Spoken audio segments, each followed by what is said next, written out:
Nurturing businesses with support and services to help them grow and bloom. The Time by Sagicor Bank is 7 o'clock.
Coming up in CVM News, the fate of the Akampong election.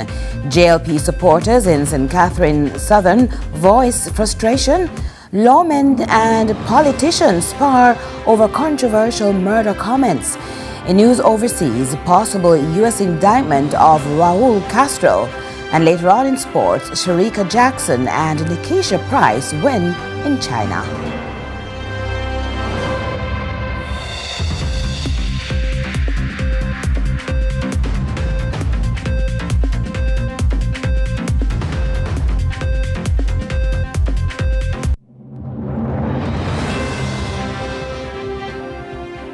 Hello from Kingston, Jamaica. This is CVM News at 7, an abbreviated broadcast for today, Saturday, May 16, 2026.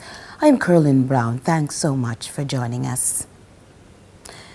Discontent is brewing within sections of the Jamaica Labour Party in southern St. Catherine as supporters and residents protest against political caretaker and candidate Delroy Dobney. Javoni Hamilton has that report. Frustration is mounting in southern St. Catherine, where a group of residents and Jamaica Labour Party supporters are organizing a protest against political caretaker and candidate Delroy Dobney. The group claims the constituency has been left without strong leadership, visibility, and effective representation. We are without a leader, without someone to advocate for the people. We think and believe that he's not ready to take on the challenge, and as such we are requesting to meet with the party, because as an executive we're imploring them to allow us to do the work as an executive body so that we'll be able to choose our candidate, a candidate that makes sense, a candidate that's responsible, a candidate that is willing to work, a candidate that is for the people, by us, by the people. Mr. Miles says residents believe Dobney has had enough time to establish himself within the constituency, but argues many still feel disconnected from his leadership.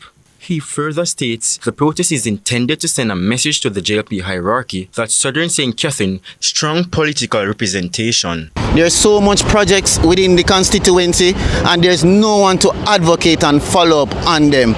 And as such, whether MP or caretaker, there's a responsibility to the people of Portmore and to the people of Southern St. Catherine. And that's why we're here to stage this protest. We're open-minded, we're ready to work. But we're not working with a chairman who is lazy, a chairman who does not respect his workers, a chairman whose name and integrity has no integrity, to be frank, none whatsoever. So we implore them. Supporters of the JLP argue that leadership should be consistently present and accessible to residents, not only during political campaigns. Mr. Dobney is lazy. He don't do no canvassing. He don't do no workers meeting. Nothing is in place. Mr. Dabney don't walk the constituency. Whenever there are death in the constituency, he doesn't go. The whole people, them have them birthday like 100-year-old and things like that. When I say to him, he doesn't go, he say he don't have to go. Mr. Dabney lame. I'm not ready for this yet. We want a leader like our Prime Minister. CVM News contacted the Office of Political Caretaker Delroy Dabney. However, our calls went unanswered. Reporting for CVM News, I'm Giovanni Hamilton. To this update now, the future of the Accompong leadership election process has been thrown into question following Wednesday's Supreme Court ruling granting an interim injunction in the matter. Carla Ramdeen has the latest. The Supreme Court has granted an interim injunction that temporarily stops nomination day and the planned leadership election in Accompong St. Elizabeth. The election process is now on hold until June 10, 2026, when the matter will return to court for further hearing. Senior Attorney Bert Samuel says the granting of the interim injunction is an interesting development in the dispute surrounding the Accompong election. He says when the matter returns to court, both sides will argue whether the injunction should continue. Mr. Samuels also points out that the Maroons have at times argued that they are a sovereign people and says it will be interesting to see whether they abide by an order of the Jamaican Supreme Court. Therefore, it's interesting to see whether they will obey the injunction of the Jamaica government's Supreme Court. It's very interesting because this could be amount to what we would call as lawyers a conflict of laws.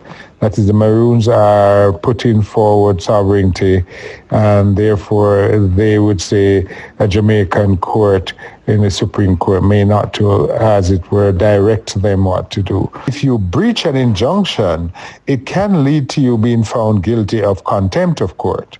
So on the one hand, the injunction has been granted. On the other hand, we look to see whether the Maroon leader, that is Chief Curry, will obey the injunction and postpone the elections scheduled for the 22nd of May and, in fact, not go ahead with the nominations. The argument seems to be by those who filed the injunction that he's not following the convention, the procedure where all the heads would meet to discuss how the elections would be held and the polling stations. And also there's another argument that his term expired in February. So in fact, he's not the chief of the Maroons. Former Minister of Foreign Affairs of Accompong, Priest Alex Moore-Minot, says he is surprised by the ruling. However, he adds that the Supreme Court order only mentioned Chief Richard Curry specifically and his agents and subordinates, and therefore does not directly apply to the electoral process.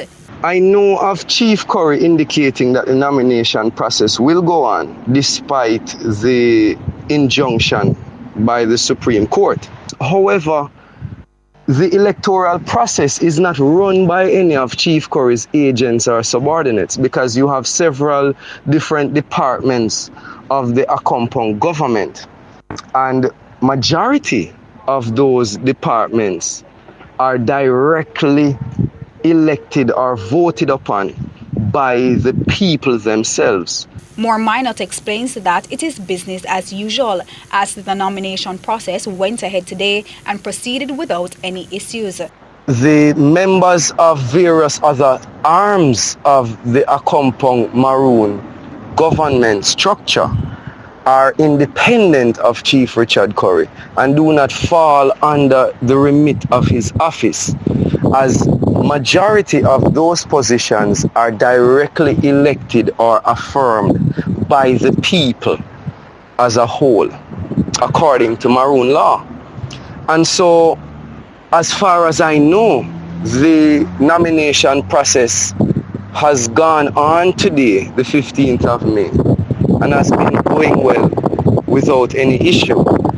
And as far as I know, even the Jamaica Constabulary Force is represented there, and I don't think that there are any issues of violence or community division. Carla Ramdeen, CVM News. We do apologize for the incorrect image of the person who was speaking in that report. Now, parish health departments continue to remain vigilant regarding the potential detection of Hantavirus on the island, the Hanover Health Department has hinted that the risk of persons within that parish contracting the virus is minimal because the rodents known to carry the bacteria which transmit the disease are not found on the island. Acting Chief Medical Officer for the parish of Hanover, Dr. Antique Anderson Levine, provided an update during the monthly meeting of the Hanover Municipal Corporation. So risk of contracting the virus, currently the risk is low, especially for our region, because as I said before, the species of rat that transmits that the human to human strain is not currently in the Caribbean. Port health officials have also increased monitoring of cruise ships and travelers as a precautionary measure. Dr. Anderson Levine speaks to the protocol that would be employed should detection occur. Into the country from areas that the virus has been confirmed, then they would be isolated and the proper investigations would be done based on what we're able to do, as well as collaboration with our regional partners as well as international partners. There has been a growing concern relating to the oversight of the short-term rental economy and its impact on traditional hotel occupancy rates, pricing, power and market share. With a 15% general consumption tax GCT set to kick in on April 1, 2027, as part of government's revenue measures for the 2026-2027 financial year on short-term rental accommodations like Airbnb, operators within the tourism sector continue to react to the ramifications of the step, leaving many who operate such establishments questioning how the new regime will impact operations and if greater regulation of the sector may be on the horizon. Winthrop Wellington, a Negril hotelier, sees the disruption within the accommodation space as an opportunity to distinguish Jamaica's tourism perspective within what has become a growing global conversation on the rise of Airbnb-type accommodation arrangements. So, as a hotelier and then also as an Airbnb host, I have no issue with it whatsoever, having the GCT added onto it. I look at Airbnb as a great platform, especially to introduce a segment of the market that may otherwise would not have been able to afford to come to Jamaica or even to visit anywhere else in the world, and to be in prime locations at a more affordable rate. And now, in respect to there being a tax on it, I think it's a good thing. Ultimately, I think it's a good thing. It's more revenue for the government. And if you are Airbnb owner, this has been happening all over the world. You know, this is not something that is unique to Jamaica.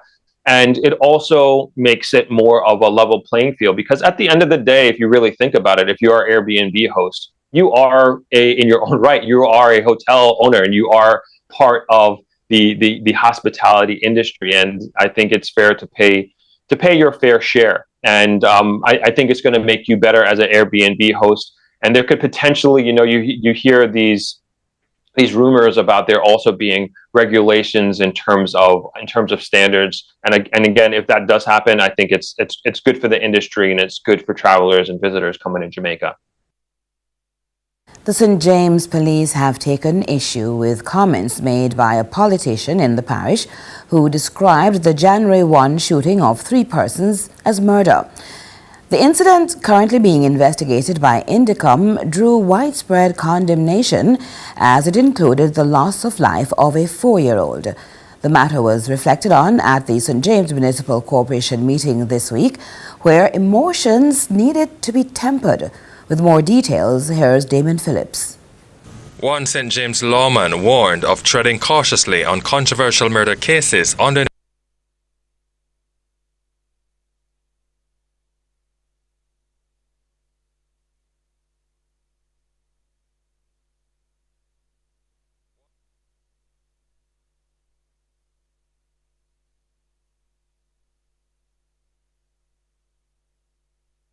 incident that occurred, and it is being investigated by Indicom.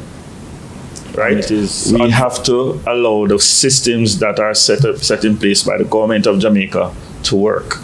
We understand that we are accountable to the law, and we are working to ensure that no matter what, whether it is internal or external, that those policies, those established laws are followed.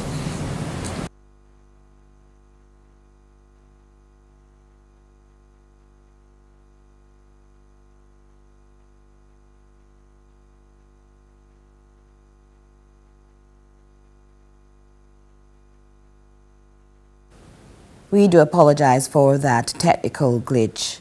Let's go to news overseas. A possible U.S. indictment of Raul Castro has surfaced as high-level talks between U.S. intelligence officials and Cuban representatives take place in Havana. More from Al Jazeera. While the director of the U.S. intelligence agency was in Havana meeting with Cuban officials, including the grandson of former President Raul Castro, news of a possible indictment against the 94-year-old historic leader of the revolution spread like wildfire. While not confirmed, the potential indictment of Fidel Castro's brother by the U.S. Department of Justice is believed to focus on his alleged role for the 1996 downing of two small aircraft flown by 4 members of a Miami-based opposition group. All 4 died. Asked about the case, President Trump said, "Well, I don't want to comment on that. I'll let DOJ comment on it. But they need help, as you know. And you talk about a declining country. They are really a nation or a country in decline. So we're going to see. We have a lot to talk about on Cuba, but not maybe for today." But on the streets of Havana, residents had lots to say. If any plane had flown past the Twin Towers and they'd known it was going to be sabotaged, they would have shot it down. I think that's only logical. Cuba did the right thing. And if they are thinking of putting him on trial now, I think that's wrong. He's an elderly man who's already served his time. In my opinion, he shouldn't be prosecuted because they violated Cuban territory, which they don't allow anywhere else. There was no immediate response for comment from Cuba's foreign ministry or the U.S. Justice Department. While in Miami's iconic Little Havana, many Cuban immigrants argued that what Cuba really needs is regime change. Cuba is currently going through a grave crisis, one where the only problem is that the leadership refuses to leave the country. This applies to the entire hierarchy, starting from the very bottom and going all the way to the top, specifically Raul Castro. This latest development comes as U.S. and Cuban officials engage in talks to resolve differences. President Trump maintains a U.S. fuel blockade on the island to pressure for political as well as economic changes. The threat of an indictment against Raul Castro may be a new tool to increase that pressure. Lucia Newman, Al Jazeera. And CVM News at 7 will continue right after this.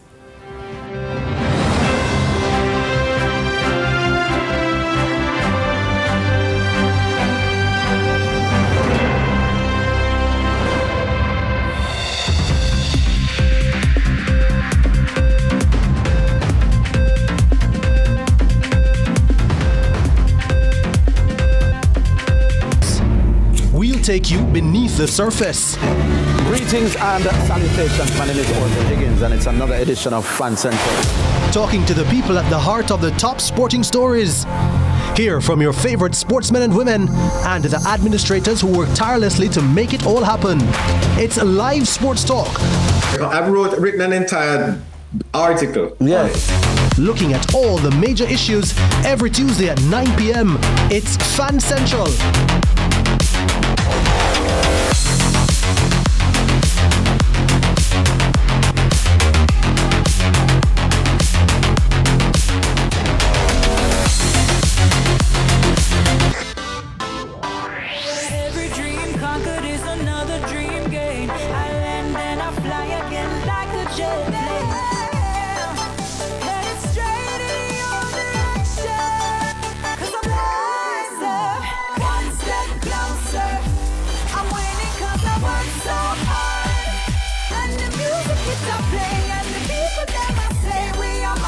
tonight.